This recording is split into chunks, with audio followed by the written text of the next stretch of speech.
If you would like to work directly with Dr. Kole to maximize your sleep quality with a comprehensive sleep coaching program, or if you're concerned that you have sleep apnea, or simply just want a second opinion consultation, she's now available to see patients in New Jersey, New York, California, and Georgia, with more states coming soon.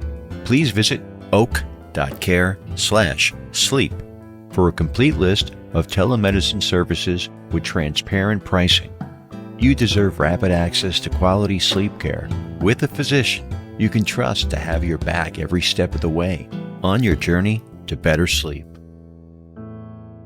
Hi, I'm Dr. Alison Kole, sleep medicine specialist and bona fide chronic insomniac. Welcome to the Sleep is My Waking Passion podcast. Remember, knowledge is empowerment, and if applied correctly, it can help you biohack your way to a better night of sleep, just like I did. Hello and welcome to another episode of the Sleep is My Waking Passion podcast. I am your host, Dr. Alison Kole, and I have with me Dr. Matt Davis. Welcome. Thank you. Happy to be here. So, oh my God. So Matt is on stroke call right now because, he has a real job. And so just so you're aware, there may be some pauses. That was just between you and I. Yeah. I got to wait for this phone to ring. Yeah. No, that's so okay. We may have to get interrupted, but we're going to do our best to get through this. This is going to be a really exciting episode because we have talked about obstructive sleep apnea before. And I asked Matt because if you like TikTok, you should check out Matt's videos. He has some really cute ones on CPAP and CPAP alternatives. And that's what we're going to kind of dive into today because it is very, very common. Up to 25% of patients have obstructive sleep apnea. It's much more common, probably that I think that would be a fair estimation. It's been estimated to be lower, but I think we've now come to the conclusion that the data is that it's probably a lot more prevalent than we think. Just for background's sake, Matt, do you want to share a little bit where people can find you, what you're doing these days? Yeah, I'm I have a private practice in general neurology, and I do a good amount of sleep medicine there. I'm affiliated with a couple local sleep centers. I'm on the Jersey Shore, kind of near Long Branch, sort of North Jersey Shore. It's very nice, near the beach. I'm not. I gotta tell you, I'm not originally from New Jersey though, so I'm from Long Island, but it's close enough. We're fine.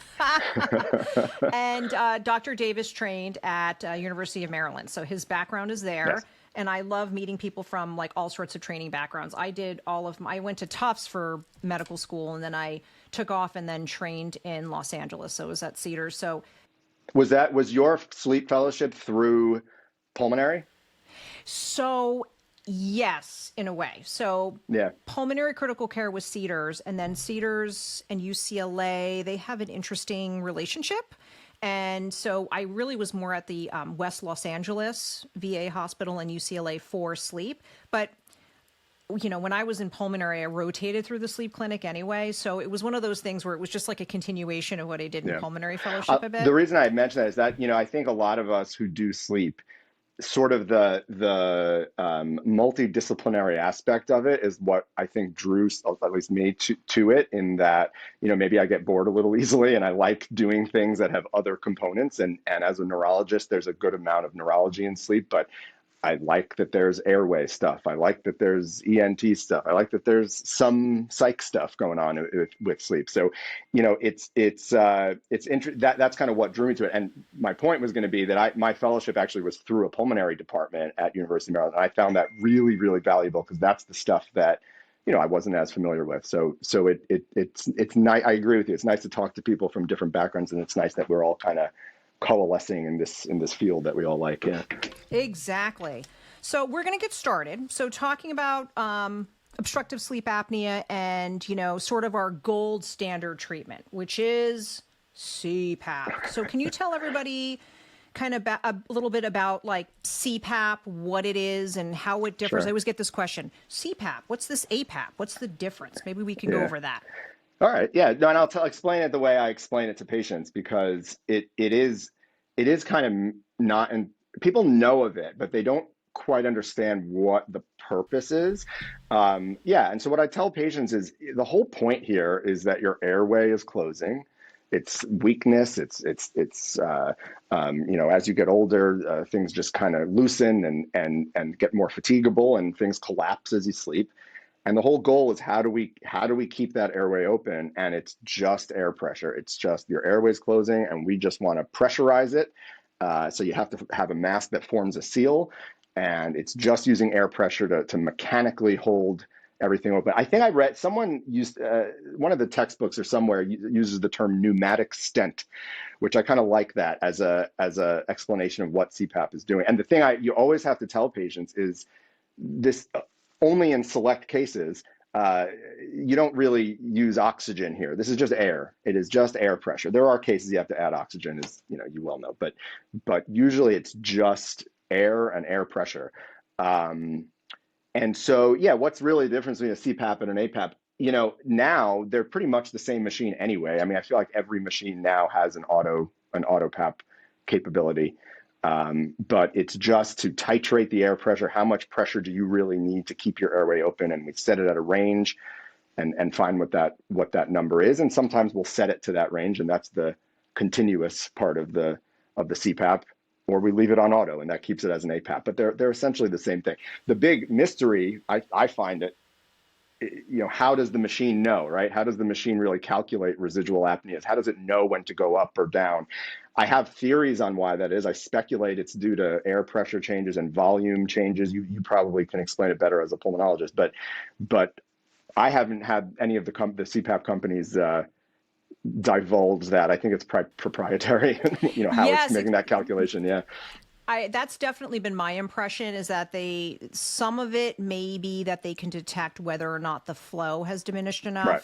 Some may detect whether or not there's some airway resistance. I don't know if both do, depending on the brands. There are many CPAP companies out there. The one that probably got the most play, in not a good way, in a negative way, yes, was Philips Respironics, regarding their large CPAP recall. But ResMed is what I traditionally use more often, in part because of the recall, to be truthful. But honestly, it's one of those things where you get comfortable with it. I'm not sure what ResMed does versus Respironics, but the general idea is that it's sensing when there's either a diminishment of flow or a significant resistance, that it's going to adjust the pressure. So for you guys, CPAP is continuous positive airway pressure. So it's one of those things, if you're on quote CPAP, most of the time you've probably come to the lab and we've probably titrated you in the lab, where we can kind of see what the optimal pressure is. So you have like eyeballs on exactly what's happening. You have a technician there, and we as the sleep specialists are actually reviewing a great deal of data about that. What happens with the AutoPAP is that it's an automatic adjustment, as Matt alluded to, and so the machine sort of determines that. What I have found, at least now compared to when I was in sleep fellowship over a decade ago, is it's crazy how accurate these units are. I have been amazed that sometimes I'll be like, I don't know what's going on, I'm going to put you in the lab. And then I go, oh, that's exactly what the machine just gave me, that exact same information. They've really sort of tricked out the algorithms quite a bit. Would you agree? Yeah, no, I totally agree with that. It most of the time it does a really good job getting that pressure right. But it always this is, I think, where we lose a lot of people with treatment for sleep apnea, is they get a CPAP. Sometimes they're just sent it in the mail, and they say, use this, and they're not getting the follow-up that's necessary. Because as good as the auto adjusting is, there still are tweaks on the machine and comfort things and changing masks and all sorts of things that can help people use it. And if you take to it right away, that's great.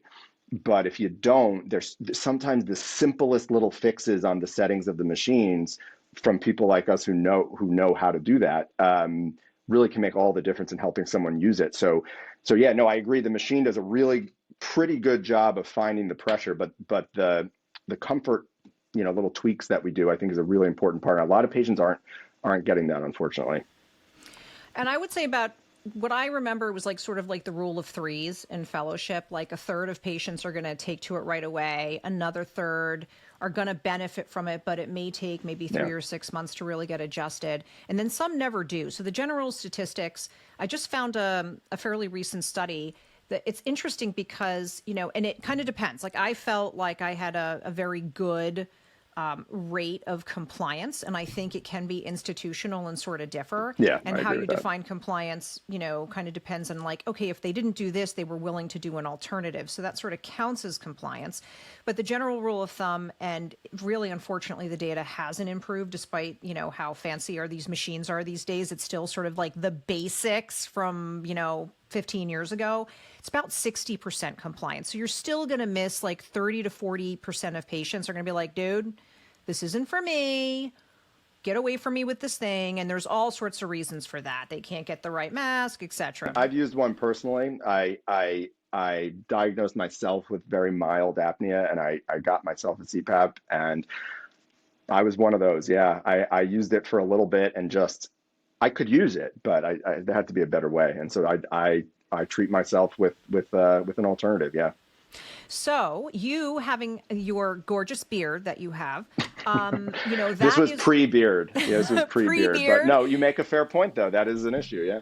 Yeah, the mask seals tend to be a little bit more difficult with the full beard. I have found pretty good success with the Air Touch series, especially if you need like, for people who have beard, it's a full face mask type of style from ResMed. That tends to work pretty good with the foam, or sometimes people do cloth covers. I don't know. Some people, they just decide they're going to strap it on and keep it on, and that tends to work for them.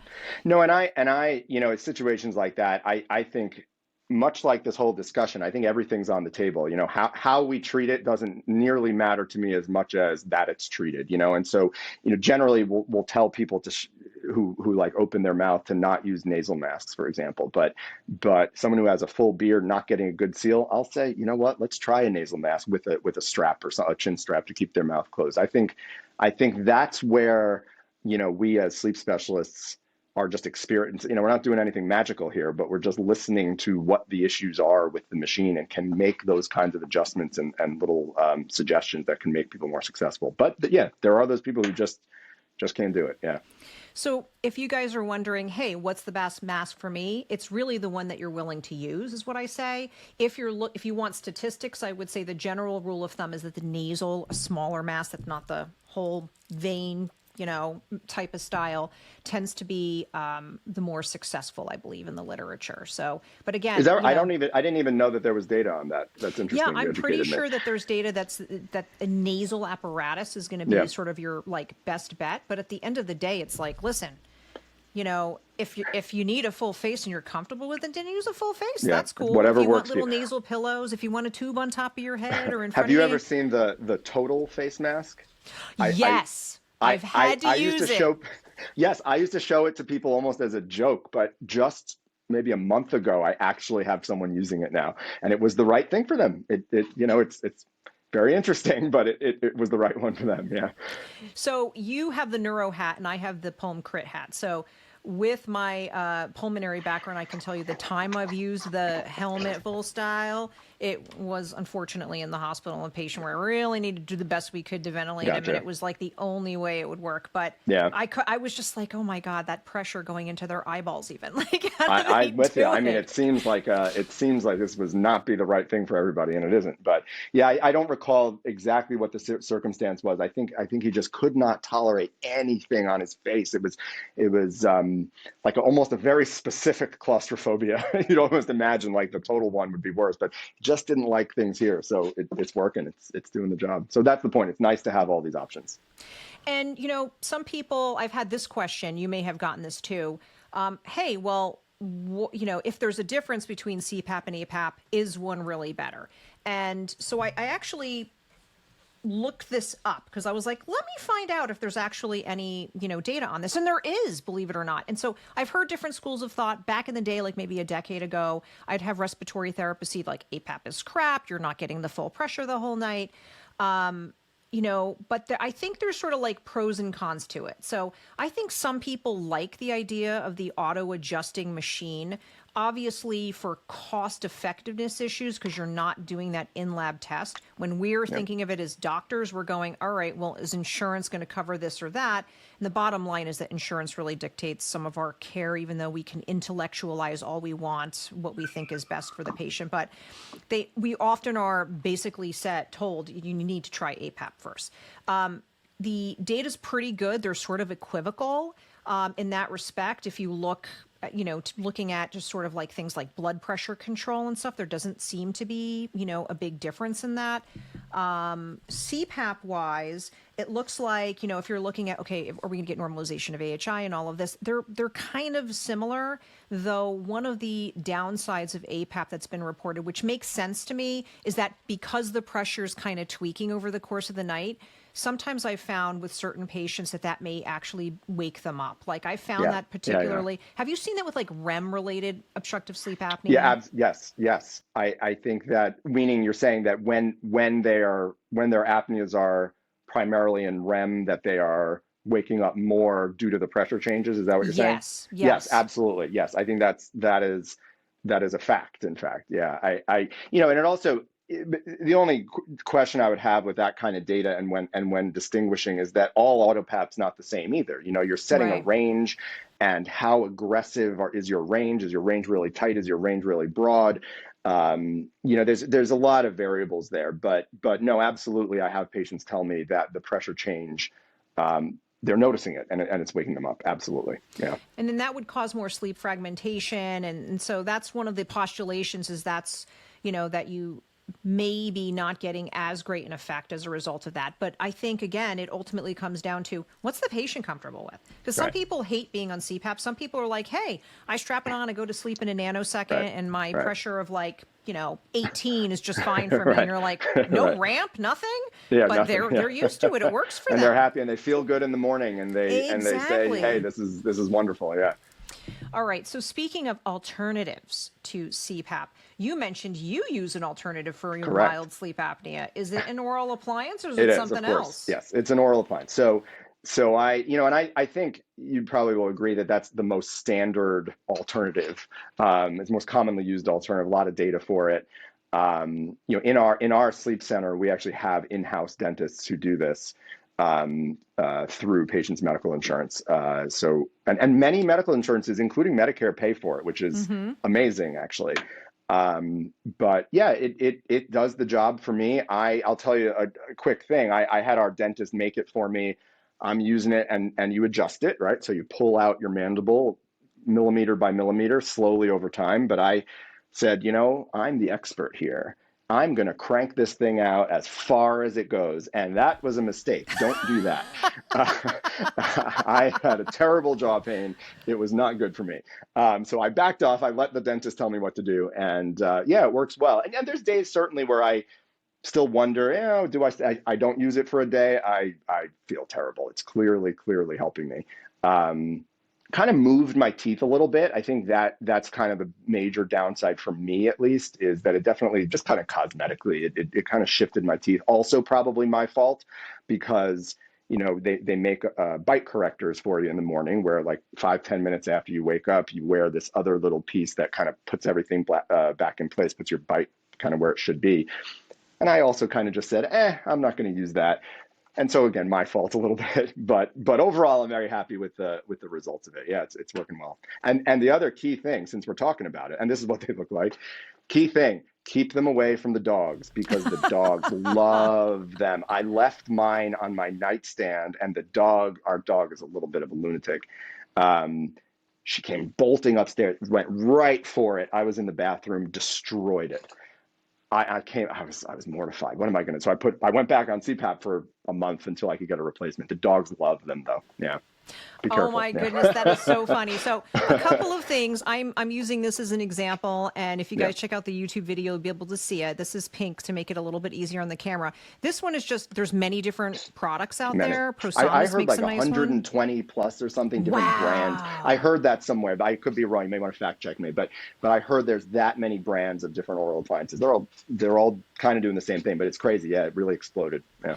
So this particular device has these like little teeth to kind of keep your jaw where it needs to be. The one thing that I would point out is sometimes these can be a little bit more difficult if you're somebody who grinds your teeth. And there is a difference. People often ask me, like, is there a difference between a mouth guard and this? And the answer is yes. This is hooking to the top and bottom. It's kind of deliberately pulling your jaw forward. Whereas, you know, a mouth guard's literally just a piece of, you know, plastic or whatever material that just prevents your teeth from rubbing together. So they do kind of treat, you know, different things, though I will say, I think the data that I remember is about 30% of people who grind their teeth actually have sleep apnea. So there is a correlation between the two. So they do make specific devices if you're a grinder. So it doesn't mean you can't have an oral appliance. It just means you might need one that gives you that ability to kind of move the jaw in the way that you would normally do it. Because I would imagine that would put a lot more tension, you know, on your teeth. Yeah, you know, and the other thing, I just from a little bit of a different perspective there, I agree with that 100%. Patients, though, who are just on a really broad sense, who are already used to sleeping with a device in their mouth, even if it's a grinding appliance, whatever, if it's for something else even, just the idea that you have habituated to using some kind of appliance sort of tells me sometimes, hey, this might be successful. You might be able to tolerate the appliance as long as we deal with the grinding. Yeah. Oh, that's such a good example because you're right. It's, you know, they've sort of conditioned themselves and some people are really nervous. And so the idea of having anything in their mouth makes them nervous. Yeah. And some people have like crazy gag reflexes. So anything, you come near them and they're like ready to yak on you. And I can't, you know, that's got to be torture if you had an oral appliance and it's like tickling you and you're feeling like, you know, it probably is not the right choice for you. Right. Agreed.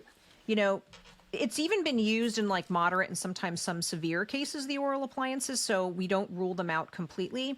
I think you just have to be aware of like what your response is going to be and just keep in mind if you're going to a dentist to get something that you're going to use in your mouth, it's not like you can go sell it on eBay. It's molded to your mouth. So that's an investment and, you know, the cost kind of varies. I mean, we're looking at $2,500 in the northern Jersey area. Like that's for a good dentist who's pretty fairly priced. I've seen them go up to $5,000. I've heard they're like $5,000 in New York. Yeah, even. some of the ones that are like more 3D printed and have other they can get very expensive and it isn't. And that's always a discussion I have with patients too. Is you know, I can't guarantee you this is going to work. So we want to select patients where it's more likely to work. And those are the mild, moderate patients, right? But I agree with you also, we will attempt it with severe patients. And that's where I kind of in my own mind say, well, the super severe patients, that's not a medical term, but the ones that are 150 apneas an hour, this is not for them. But someone who's like 30, 35, we'll attempt it here and there. And you know, if something's better than nothing, it gets their apneas down to, you know, 12 an hour. That's certainly better than 30. And, you know, if their symptoms are going well, then maybe that's a win, you know, but, yeah, patient selection is challenging, sometimes. And again, when the cost is involved, it's, you know, you want to be really thoughtful about recommending it to the right patients. Yeah. And I did come across some data that mentioned that one of the things that we know may contribute to oral appliance failure is weight.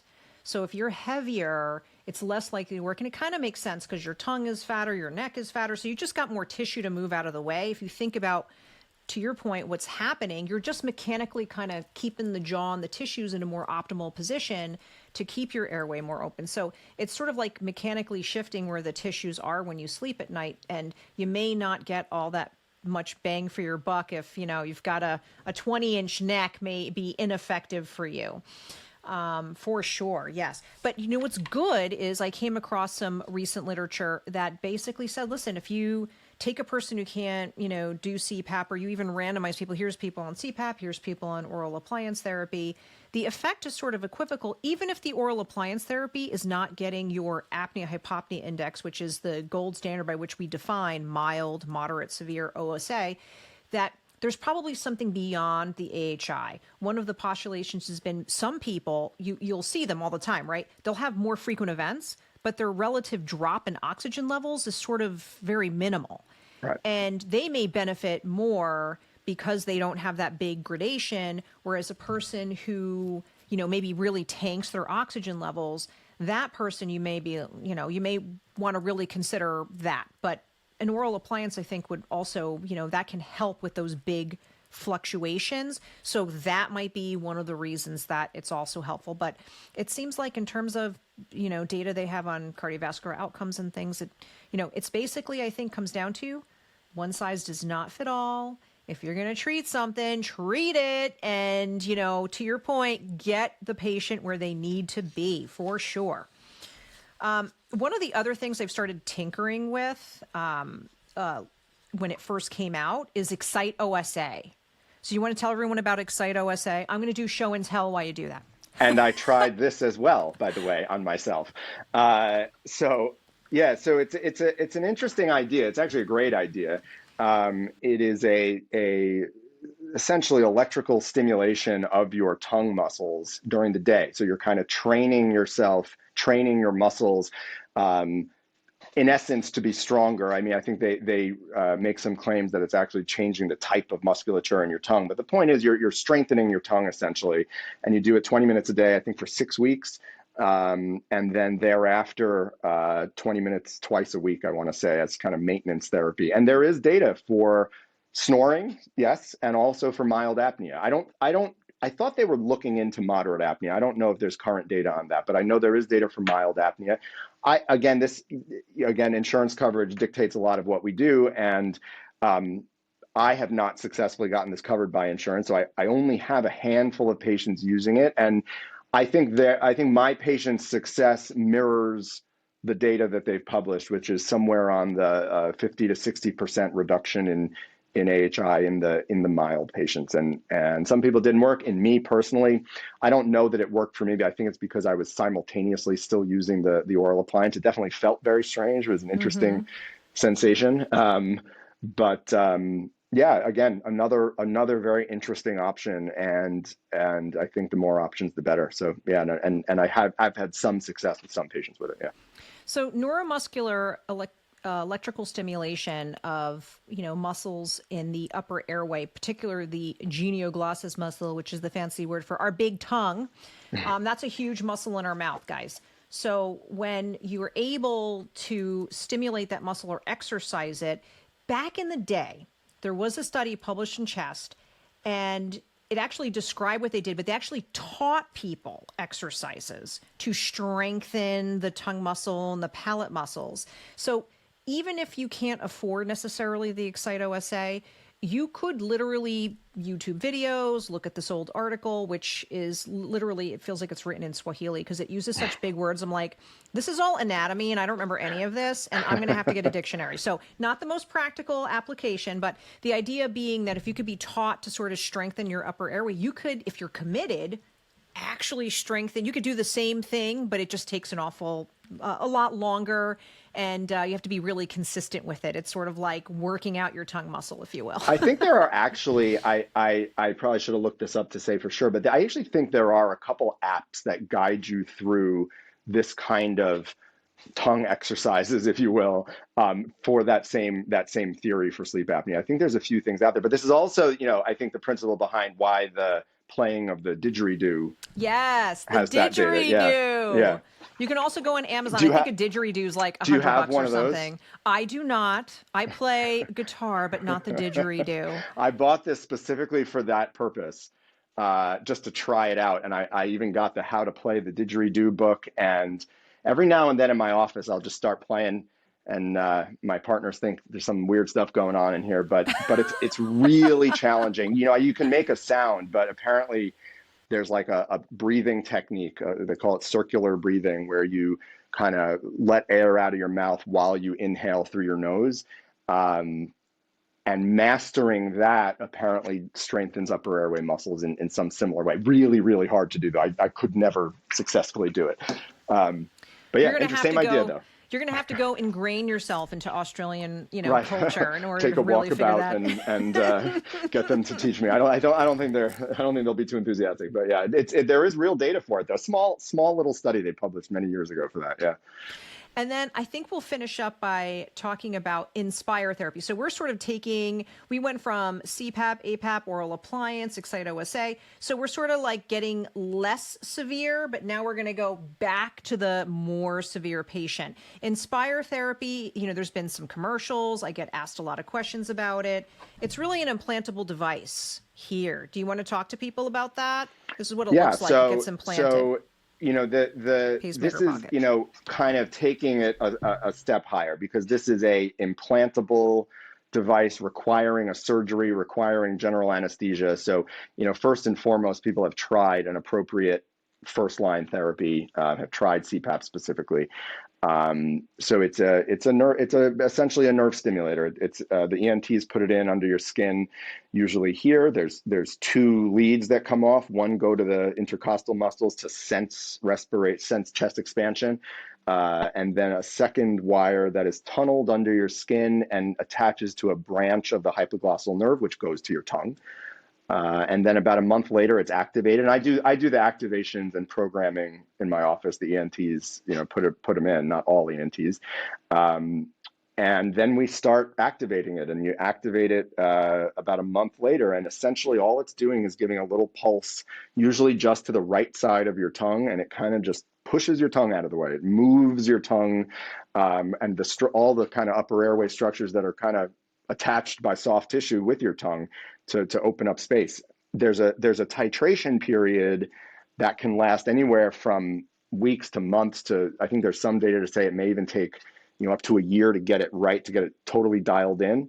But it can work actually quite well for these patients, just moving your tongue out of the way, sensed with your respiration. So there's a little remote you turn on when you go to sleep. There's a little delay on it. Once you're asleep, it activates essentially, and I think it's right at the peak of respiration. It gives your tongue this little pulse, moves your tongue out of the way, very brief, opens your airway, lets you breathe, prevents snoring. The patient themselves actually increases the voltage over time, and there's little tweaks you can do with that too. And the Inspire techs are very helpful in getting it right. But for the right patient, again, it can do a really good job. I don't, the patients I have with it, I don't know that we can get them down as low as on an AHI as we can with a CPAP. You're not seeing people with a residual apnea of 0.2 or even 1. But if you get someone who's starting at 70 down to 9, again, that's a big win.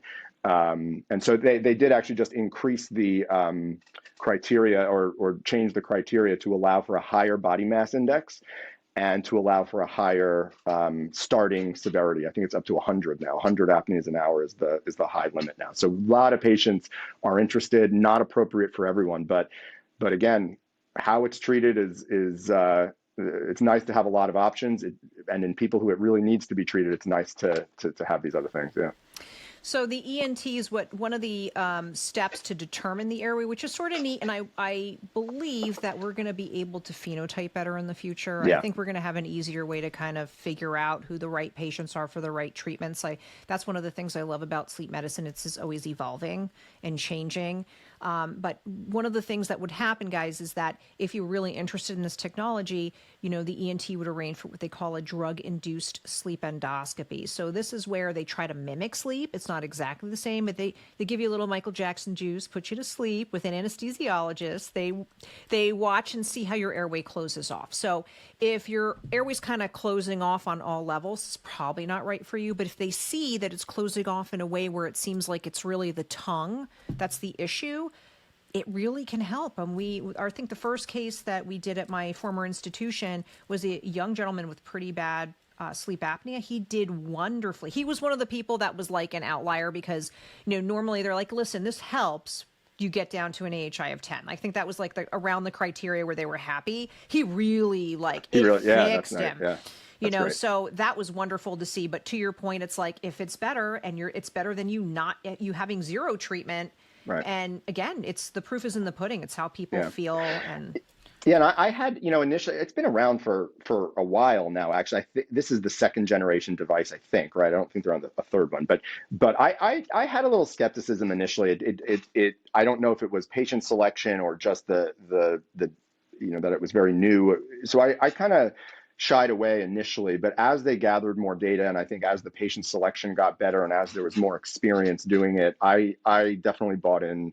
I think very clearly it's a great option for the right patient. But I have plenty of people who ask me for it first line. They haven't tried anything else. I say, let's slow down a minute here. Let's try some traditional stuff first. But for the right patient, it's a great option. I totally agree. And I think the company was really smart because they were really focused on if this is going to be successful, we got to figure out the right patient. And yes, they rolled it out actually rather slowly, because I remember, very slow, yeah. I was originally sort of in a different part of northern Jersey in the Bergen County area way back when, like a decade ago. And I had heard about Inspire, that was around the time that I was like finishing fellowship and, really interested in seeing if we could bring it. And they were like, oh, we only have certain institutions, et cetera. Right. Now they're really training people. So now we've got folks in South Jersey, we got folks in North Jersey, like it's a lot more available in the area. So if this is something that's of interest to you guys, talk to your doctor about it. See if it's something that would be right for you. See if there's anybody who has a lot of experience that you can and consider Inspire talking maintains a website by zip code local doctors who do it, so people can look there too. That is awesome. Thank you. I didn't know. Actually, that would make sense that they would have that website. So thank you for sharing. They have that, sure. They have the surgical aspect, and they have the people programming it on their website. So yeah. All right. So last but not least is this new. Well, I guess it's been out for a while, but it's completely. You seem new to really me. Fascinated by this. Every time I talk to you, you bring up the INAP. Yes. It is very interesting. I'm with you. I'm very curious to see how this goes. Yeah. I need you. I know that you're actually, what I love about you is that you clearly sort of test it out on yourself. You like to see. Yeah, when appropriate. I don't know if it's like purely selfish or if it's purely altruistic. It's something in between. But if I'm going to give these unusual devices to a patient, I kind of want to know what it feels like and what they're getting themselves into. I don't take that so far as like I try every medication I prescribe, so everyone relax. But I feel like I'm an appropriate patient for this maybe, and if I do it all above board, I want to see what these things are, and so. But I also I'm interested in, for my own benefit, how things work and how they make me feel. So yeah, I haven't tried it yet. It's in process, but. You want me to explain kind of what I know of it? Yeah, so basically, on some level, it's using a similar principle as CPAP using air pressure, but it's using the mechanism anatomically of a dental appliance and even of Inspire on some level. So it's actually using negative air pressure rather than positive air pressure. So little device, from what I could tell, it was about this big or so, runs on batteries. I think it's rechargeable actually. And it has just a simple, normal kind of tubing with a mouthpiece that it's not a mask. It's a mouthpiece that kind of sits over your tongue, sort of on your tongue, with a membrane, if you will, that goes between your teeth and your lips. And that's what maintains the seal. So you close your mouth around this tube, basically. And it generates negative pressure. So essentially it's putting suction in your mouth that's pulling your tongue, and again, all the associated structures forward and opening your airway that way. And it's interesting that the device apparently activates, forms this negative pressure. As long as the seal is unbroken, the device shuts off. If it senses that the seal is broken and you're losing negative pressure, it reactivates and reestablishes that, which I found kind of interesting. So it's not making noise all night, that kind of thing. They seemingly have pretty good data for mild, moderate, and some degree of severe also. Really interesting. I think they're working on insurance coverage. We're going to see how it goes. Yeah, I mean, it's relatively new, but I think they told me they had like 1,000 to 2,000 patients on it, and so they do collect some data. There's portals that you can view patients' usage, and much like we do with CPAP, make adjustments remotely on the pressure if you needed to. But really interesting, yeah. So this is before my time and before yours too. Back in the day, I feel like there were these tongue retainers that they used Oh, they to still make that have kind of like them. pull. Yeah, well, okay. They have them on I've never Amazon done. for like $5. Yeah, don't. So I think maybe the principle there is a little bit similar, just holding your tongue forward. But yeah, interesting idea. Oh, that's going to be curious because as we were talking before we were taping, one of my curiosities is like if it's sucking everything forward, it means there's probably going to be like drool and stuff that it's sucking out. I don't know. How do you clean that? Well, and in fact, I think they said they actually have, when you take it out, there's one of the disposable parts of it is actually an absorbent case that you kind of put it in, and that has to be changed every so often because it's absorbing saliva, as I understand it. All right. But you know what? There are worse things, and if it's works. treating your apnea, I'm all for it. The more options, the better. I agree, but we'll see. Wow. So this was such a cool discussion. Thank you so much for your time, Matt. If anybody is in South Jersey, and I think It's Central. Okay, fair enough. Central That's Jersey. a Jersey thing, right? Like not everyone thinks Central Jersey exists, but I'm here at the moment. It's where I am. Even when you So say it that, I'm does. like, of course it's south because it's south of me. What are you talking about? Yeah, right. Like the universe revolves around me. I'm from New Right, Jersey. Right. We're like right in the middle. But yeah, no, I appreciate that. Yeah, I'm happy to see more patients. All right. Take care. Have a great day. You too. Thank you. If you are enjoying this podcast, if you feel that you are growing, you're more knowledgeable, you're feeling empowered about your sleep, that is the purpose. So please, please take the time to like and review the podcast, share it amongst your friends and family. Please follow me. If you'd like to follow me on Instagram or Facebook, I am there as well. My handle on Instagram and TikTok is AskTheSleepMD. And you can also go to my website, AskTheSleepMD.com, for more information about each of these episodes. We will be sharing with you cited articles that you can actually refer to and read yourself if you like, and lots of juicy tidbits about how to sleep better. Thank you. This podcast would not be possible without the support of Mr. Joey Salvia, who is my producer, and Adrian Pederath, my creative director. Disclaimer. The statements made on this podcast have not been evaluated by the U.S. Food or Drug Administration. They are not intended to diagnose, treat, cure, or prevent disease. The information provided by this podcast should not be used as individual medical advice. While I am a practicing sleep provider, I am not your sleep provider. You should always consult with your personal healthcare provider for individual recommendations and treatment.